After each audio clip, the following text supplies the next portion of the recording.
Esteban Ríos Cruz es un poeta y educador mexicano que desarrolla su escritura en forma bilingüe, ya que lo hace en su lengua materna, la lengua zapoteca, como en español.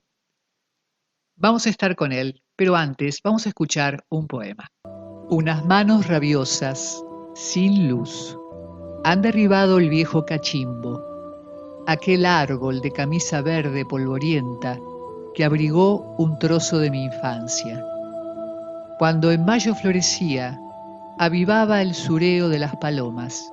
En él colgaba su columpio el viento, donde se mecía el latido de la tarde. Era grito de niños, picoteo de zanates, la quietud cuajada en la mirada del día. Tendido de bruces, respirando agónico, cierra sus hojas, se estremece por última vez. Han derribado el viejo cachimbo, se ha mutilado un gajo del horizonte. Y chao. Hola, ¿cómo están ustedes? Gracias por estar aquí con nosotros. Hoy estamos acompañados por Esteban Ríos Cruz desde Ciudad de México. Muchas gracias, Esteban, por estar aquí con nosotros. Gracias, buenos días, Silvia. Sí, estoy lo que es el país México. Soy de un estado que se llama Oaxaca, en la región del Istmo de Tehuantepec. Sí. Bien, eso te ha dado una pertenencia cultural y una pertenencia en cuanto a la lengua que has desarrollado a lo largo de tu extensa y profunda tarea literaria a lo largo de tu vida, que es trabajar en lengua zapoteca y en español. Pero también paralelamente has desarrollado una formación académica y experiencial en el área de la educación, de la alfabetización, has sido realmente muy estimulante, un gran gestor cultural en ese aspecto. Y si nos dedicamos a tu biografía necesitaríamos muchos programas, pero a mí me interesa particularmente esta relación entre poesía y educación. ¿Y cómo ha sido tu proceso en esta asociación? Bueno, mi formación académica, formación profesional, es sobre lenguaje, o sea, en el sentido de que estudié una especialidad que es lengua y literatura, y sobre eso, en su momento, como docente, pude trabajar, ahora sí, en una institución de nivel superior, donde mi trabajo consistió precisamente en llevar a cabo una sistematización en la enseñanza de la lengua. Y eso, bueno, uno de los aspectos que se tiene que trabajar es la alfabetización inicial, en este caso, de trabajar dentro de lo que es el trabajo docente, porque yo trabajé en una escuela normal, que es donde se forman los docentes para una educación inicial, en donde ellos tienen que planear un trabajo de cómo trabajar la alfabetización. Aquí lo que es el trabajo con la rima, lo que es el trabajo con los cantos, lo que es el trabajo con los poemas, ayuda mucho porque la musicalidad en su momento va imperando y se va haciendo una asociación con el sonido de las palabras con una relación en cuanto a su escritura, en su grafía. Y eso ayuda a que los niños se motiven, ahora sí que aprendiendo a leer, aprendiendo a escribir, pero a partir de un juego, a partir de una cuestión lúdica, que les permita relacionar la cuestión, contextualizar lo que es propiamente, ahora sí, el sentido del texto que están utilizando, ¿no? Porque no se trata de utilizar textos descontextualizados que no hablen de su referencia cercana, porque lo cercano es propiamente, podemos decir que es significativo, ¿no? Y en ese sentido, hablar ahora sí, de alfabetizar, implicaba eso, jugar con los niños, hacer un trabajo en donde ellos pudieran acercarse plenamente a lo que es la enseñanza, en este caso aprendizaje de la lectura y la escritura en su lengua. Pero quiero hacer una aclaración para que no se piense mal de mí. A pesar de que soy bilingüe, que mi lengua materna es el zapoteco, pero mi trabajo en esta situación de la alfabetización consistió precisamente en lo que es la alfabetización, pero en la lengua española, en lo que es el español. Porque o sea, la escuela tiene esa formación, ese carácter formativo, ¿no? Entonces, ya en lo sucesivo, bueno, mi trabajo muy personal ha sido trabajar con ciertos materiales en donde yo hago también propuestas, pero ya para trabajar de manera bilingüe, es decir, ya alfabetizar, pero ya en lo que es mi lengua materna, que es el zapoteco. Pero eso Bien, ya fuera aquí. sí, con respecto a tu lengua materna, como bien decís, ¿cómo ha sido también este trabajo de reconocer en un momento determinado, empezar a escribir poesía en zapoteco? ¿Cómo fue fue un encuentro individual? Empezaste a trabajar con otra gente en la lengua, que debemos reconocer, has recibido premios en ese aspecto, un reconocimiento por tus pares con respecto a la calidad de la producción poética en lengua zapoteca, ¿no? ¿Cómo ha sido ese trabajo, ese pasaje de lenguas, esa interpretación, la construcción del lenguaje en zapoteco, si existía, si estaba sistematizado o tuvieron que trabajar en eso también? Vamos a ubicarnos así en el espacio, en el tiempo. En 1984 yo escribía solamente en español. Claro, mi formación académica fue a partir del español, mi encuentro con la poesía fue a partir del español, que es una lengua franca y lengua instruccional también en las escuelas. Y a partir de este premio empecé ahora sí que a recorrer diversos espacios, talleres, para conocer el trabajo de otros compañeros, porque anteriormente mi trabajo había sido más solitario. Había tenido encuentros con otros compañeros de mi generación en una Casa de la Cultura de Ciudad Ixtepec, también en una Casa de la Cultura de Ciudad Juchitán, en donde pude, pues, ahora sí, llenarme de ideas, ahora sí, conocer la manera en que otros trabajan la poesía y a partir de eso crear una voz más afín a mi manera de ser. Y esto me llevó a buscar materiales, elementos que me hablaran más de acerca de lo que yo quiero hacer. Y fue en ese encuentro donde yo pude conocer lo que es la literatura o la creación literaria hecha en mi lengua zapoteca.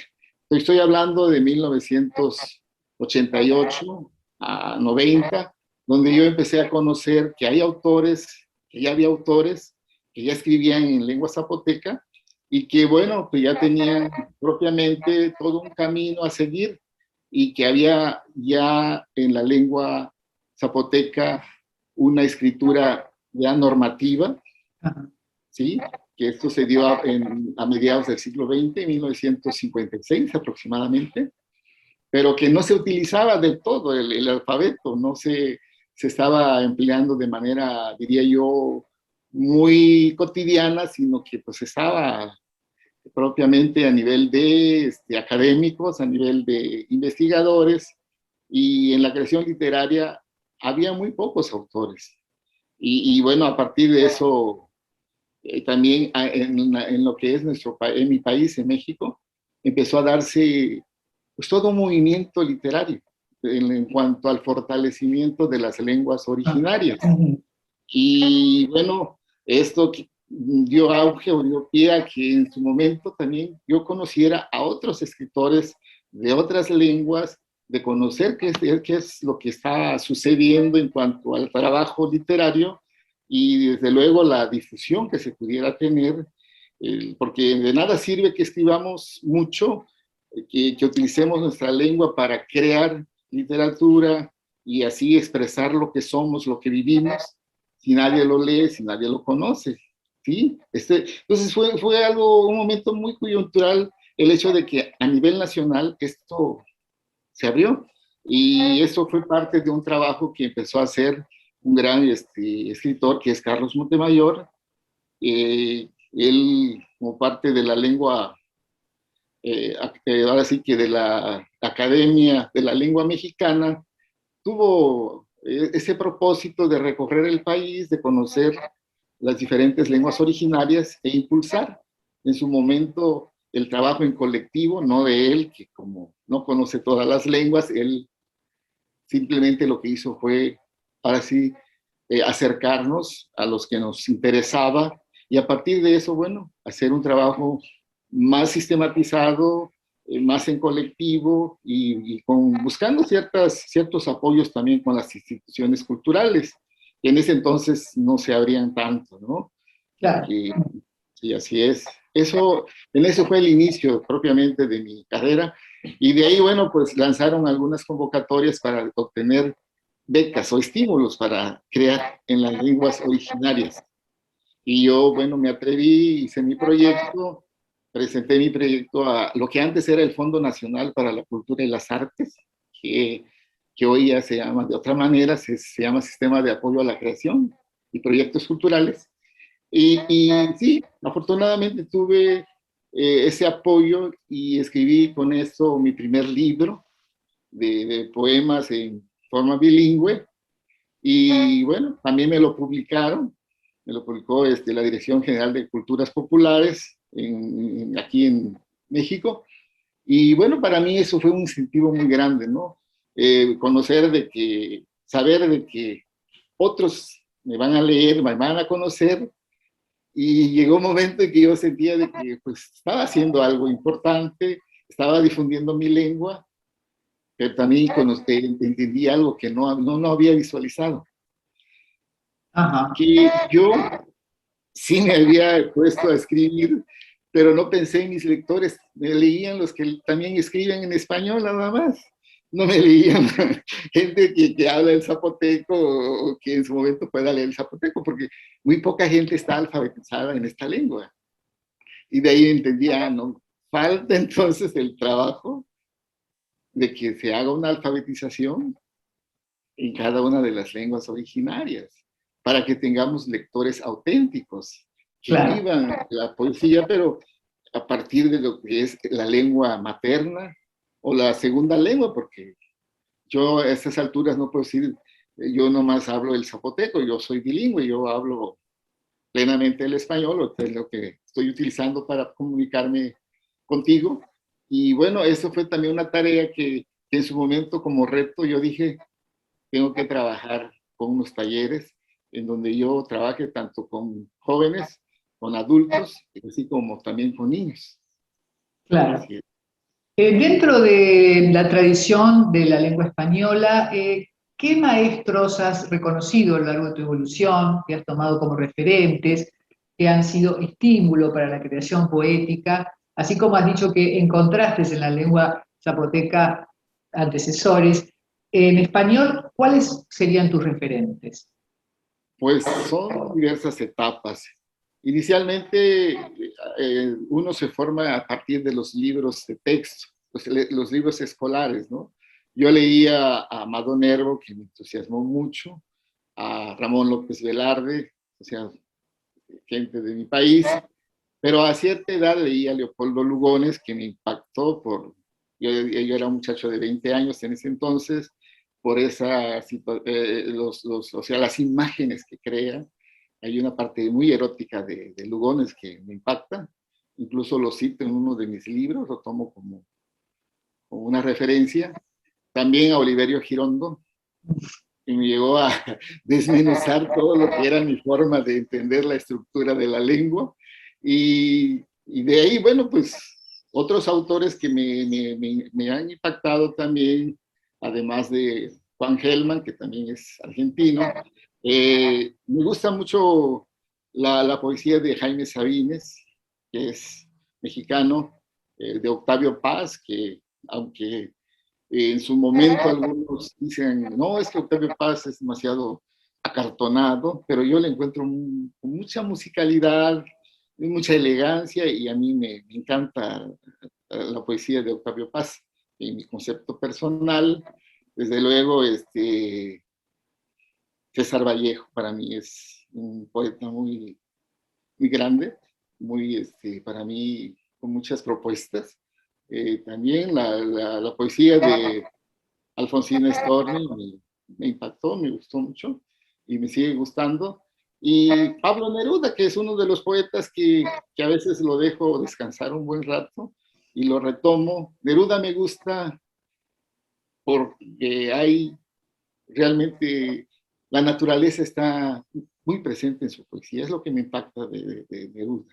Esa parte donde habla de pinos, de raíces, de montañas, de nieves, todo eso me parece, son imágenes que me cautivan, porque yo a partir de la poesía lo que hago es tomar como referencia un paisaje y voy describiendo, no sé si de lo que has leído de mi poesía tiene esa parte que alguien diría, bueno, casi estoy viendo lo que tienes escrito aquí en ciertas cosas, ¿no?